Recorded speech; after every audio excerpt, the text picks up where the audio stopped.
Greetings and thank you for joining me for another update from Israel.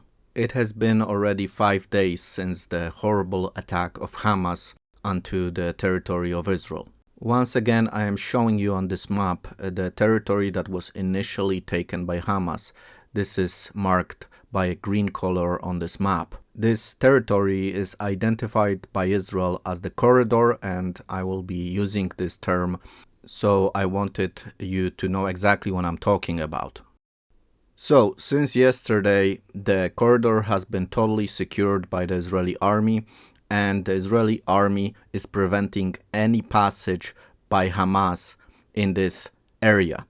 However, what the Israeli army found out today is very disturbing, and the fact is that they have found a lot of ammunition, a lot of weapons in this area, suggesting that the Hamas was preparing to take this land for a very long time, take hostages, and stay here for as long as they could. Fortunately, the reaction of the Israeli army was very quick, and they were able to prevent this plan and liberate this territory quite quickly. It's hard to imagine what would have happened if the reaction was slower. Once this territory is secured, now Israel can focus fully on the offensive. Since Saturday, hundreds of precision strikes against Hamas facilities and operation headquarters were done by the Israeli Air Force. So Israel has destroyed 166 targets in Rimal, 243 in Beit Hanun, 179 in Shayaiya, then 300 targets in Al-Farkan, and then 133 in Khan Yunis. Obviously, there are limitations to how much you can destroy with an aircraft. You see, over the years, Hamas has built a huge network of underground tunnels that are well hidden within the territory of Gaza. The tunnels are problematic for two reasons. First of all, it's very difficult to detect them. And second of all, it's very hard to destroy them. So Hamas has a whole network of those tunnels underground, and they just creep out like your biggest nightmare. To have a chance to destroy those tunnels, the Israeli army would have to enter Gaza by land. So only a ground intervention could destroy those networks of tunnels.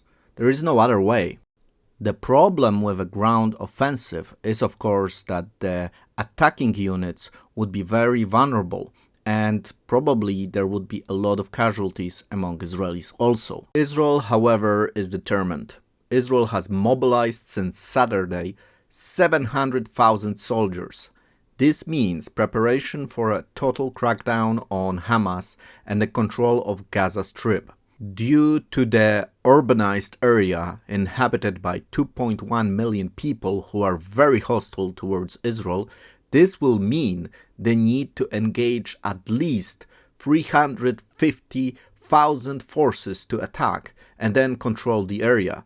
The rest will be designated to support other directions. And if we're talking about other directions, look at this map. This is showing you how much missiles were sent out from Lebanon towards Israel. This is crazy, and Lebanon has just entered the war. As Israel is on the offensive now in Gaza, it's not long when we heard from UN, which of course is saying that Israel should immediately stop. Today we have also heard from Turkey, which says that Israel should immediately stop attacking Gaza. But this is something we should expect. The more success Israel will have, the more people, the more countries will say to Israel, stop, you should not attack Gaza. This time, however, Israel is really determined to cut the head of Hamas, and they're determined to really go deep into the darkest places where Hamas is located. The Israelis are also very motivated to fight Hamas. And here, for example, you have a picture of Jews that are going back to Israel and the government of Poland organized this special military plane for those Jewish people to return to Israel and join the army. And this is happening in a lot of countries around the world. So there are very, very difficult days ahead of Israel. But Israel cannot ignore what has happened. The amount of cruelty, the amount of terror just is too much. And now there must be a payment for this horrible events. Thank you for your attention. Thank you for your prayers. Thank you for your support. This has been wonderful. I had people joining the Patreon, supporting the channel. I really appreciate that. If you want to stay up to date the most, it's best to join my Twitter account, X, which is what it's called now. This is where I post the most recent information, so make sure to check it out. And I hope this war will end soon, and I hope that God will protect the soldiers of Israel. I wish you a peaceful day. God bless you. Shalom.